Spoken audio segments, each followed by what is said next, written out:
พี่สายสนอกี่การโอมีได้สนอเอ็ดเดียวตาที่มีได้คุณเคยลิ้นขี้ต้มเคยงมหอยกีน้องลืมแล้วดี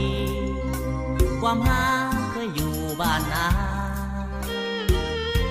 เคยกินแกงหอ